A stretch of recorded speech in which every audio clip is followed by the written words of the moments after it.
আমি আপনাদের সকল গ্রামে এসেছি আপনাদের ভোট চাইবার জন্য নয়।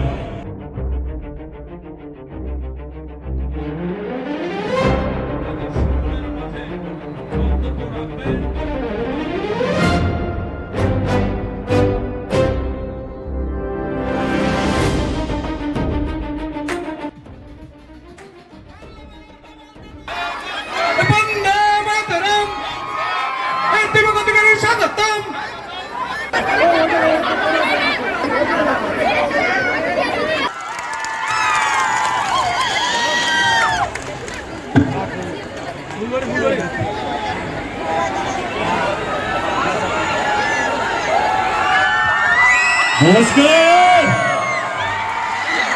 কেমন আছেন মাথা ভাঙার মানুষ? ভালো?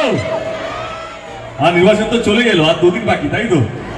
23 তারিখ, আচ্ছা 20 তারিখ তো আগে। আমি আপনাদের সকল গ্রামে এসেছি আপনাদের ভোট চাইবার জন্য নয়।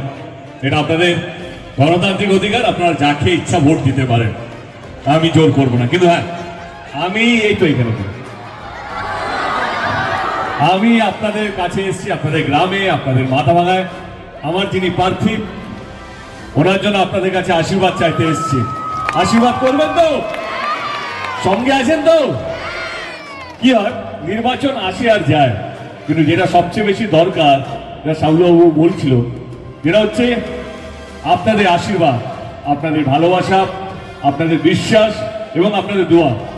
এই চারটে জিনিস যদি থাকে, যে কোনো প্রার্থী, যে কোনো দল চোখ বন্ধ করে যে কোনো নির্বাচন জিতে যেতে পারে। তো সেই জন্য আপনাদের আশীর্বাদটা সবচেয়ে বেশি দরকার। আমি আজ অব্দি কোনো দলকে ছোট করে নিজের দলকে বড় করিনি। আমার মনে হয় যে দল বড় হয় নিজের কাজের জন্য, দল বড় হয় নিজের কর্মীদের জন্য, দল বড় হয় কথা দিয়ে কথা রাখার জন্য।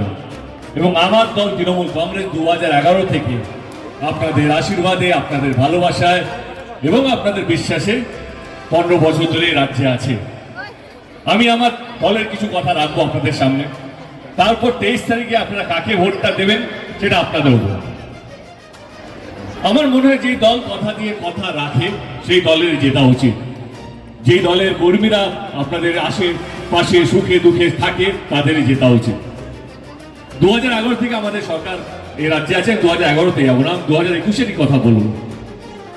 আমরা 2021-এ যখন নির্বাচন হচ্ছিল, আমাদেরকে ব্রিফিং দেওয়া হয়েছিল, দিদি ছিলেন, বললেন এবারে দেব আমাদের সবাইকে বলবো যদি আমরা জিতি তাহলে প্রত্যেক কটা মহিলাকে আমরা 500 টাকা করে দেব।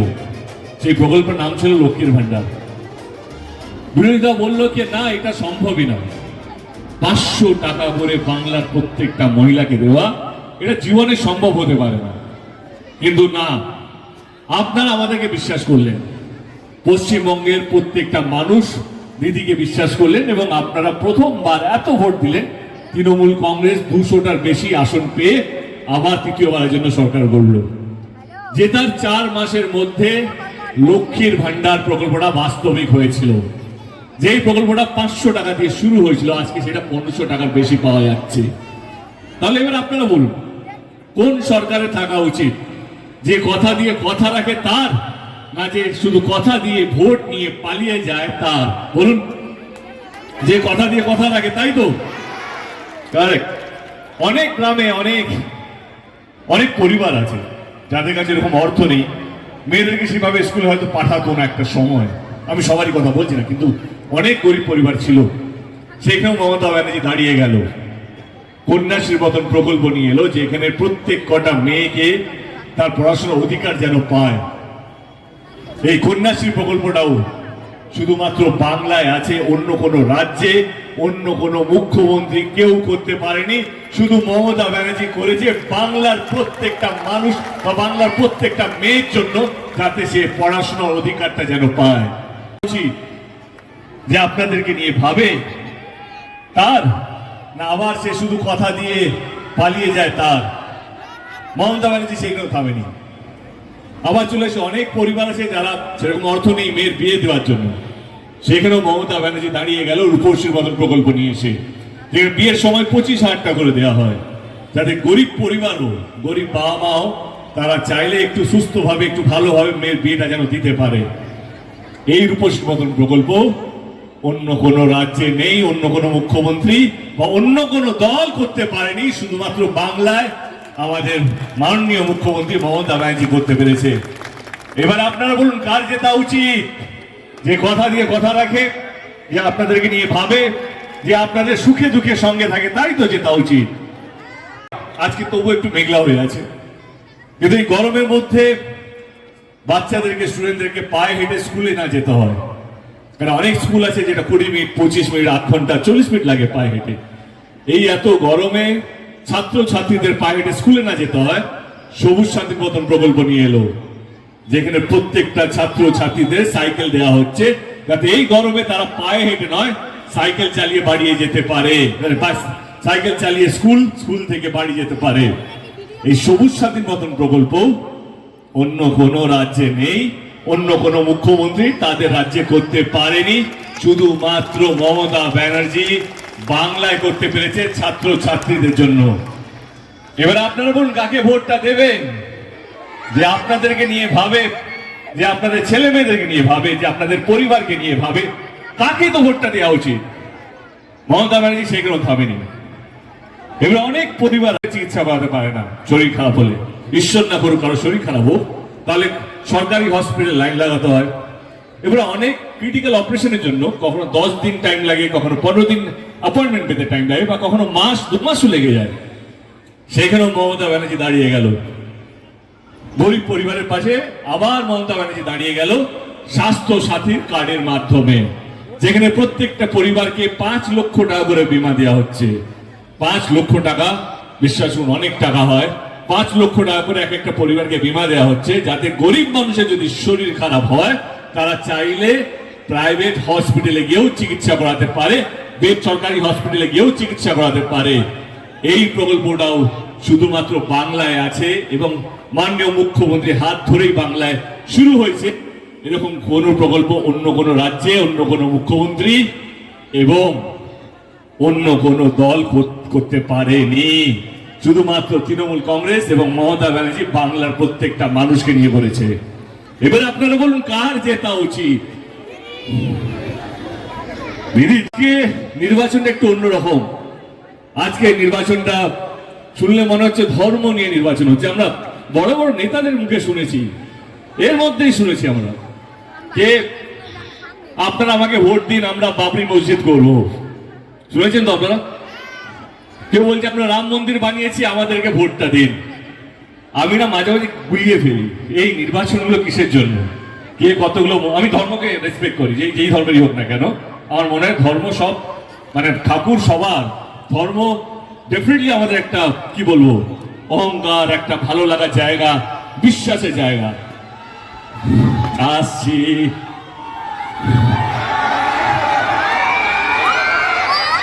ধর্ম নিয়ে কথা বলবো, যেটা বলছিলাম বড় বড় নেতারা তারা বলছে যদি আমরা ভোট পাই তাহলে আমরা বাবরি মসজিদ করব। কেউ কেউ দল বলছে আমরা রাম মন্দির করেছি, আমাদেরকে ভোটটা দিন। কিন্তু বিশ্বাস করুন, শুধু বাংলা নয়, ভারতবর্ষ নয়, পৃথিবীতে যে কোনো নির্বাচন কোনো মন্দির বা মসজিদ বানানোর জন্য হয় না।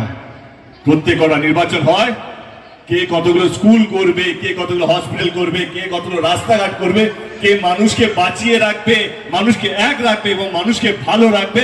এই নির্বাচনটা হচ্ছে সেই নির্বাচন। আপনারা যাকে ইচ্ছা ভোট দিতে পারেন, কিন্তু একটা কথা মাথায় রাখবেন, আপনারা কিন্তু জয় শ্রীরাম বা জয় বাংলার মধ্যে ফাঁসবেন না। আমি আর বলছি, আপনারা কিন্তু জয় শ্রীরাম বা জয় বাংলার মধ্যে ফাঁসবেন না। যেই সরকার আপনাদের পাশে আছে, পাশে ছিল, পাশে থাকবে, সেই সরকারের হাতটা শক্ত করতে হবে।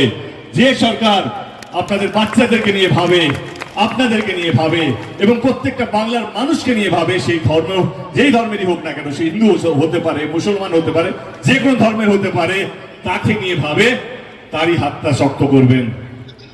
23 তারিখে নির্বাচন। আমি প্রথমেই বলেছি আমি আপনাদের ভোট চাইতে আসিনি, কিন্তু হ্যাঁ নিশ্চয়ই এটা তো বলতেই পারি যে আমার দল গত 15 বছরে কি কি করেছে সেই কথাই আমি আপনাদের সামনে রাখলাম।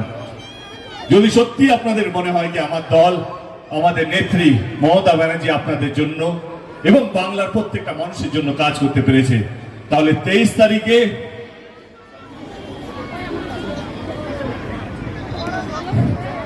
তারিখে যদি আপনাদের মনে হয় কি আমাদের দল, আমাদের নেত্রী শুধু আপনাদের জন্য নয়, বাংলার প্রত্যেকটা মানুষের জন্য কাজ করতে পেরেছে, তাহলে ইভিএম মেশিনে সাবলু বাবুকে 5 নম্বর বাটন টিপে বিপুল ভোটে জয়যুক্ত করবেন। আবার বলছি, ইভিএম মেশিনে 5 নম্বর বাটন টিপে সাবলু বাবু এবং দলের হাতটা শক্ত করবেন।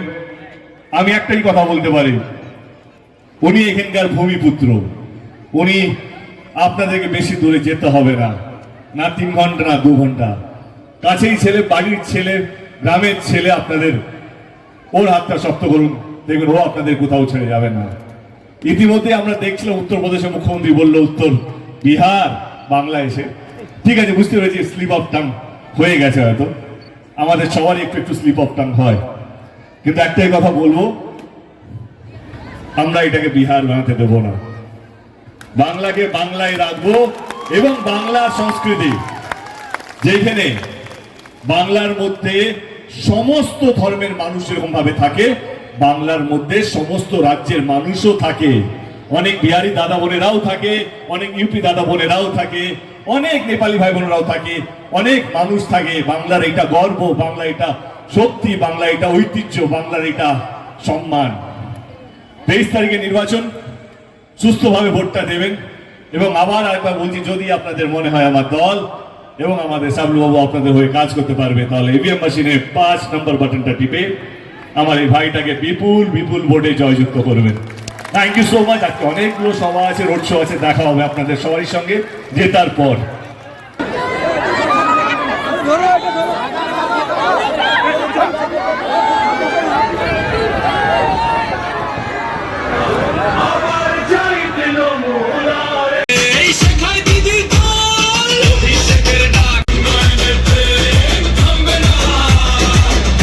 সবাই এসছিলে কেন? চ্যানেল যে গাড়িটা রয়েছে সেই গাড়িটি যাওয়ার জন্য বলছি, রাস্তাটা ক্লিয়ার করে দেন। বাড়ি কোথায় আপনারা?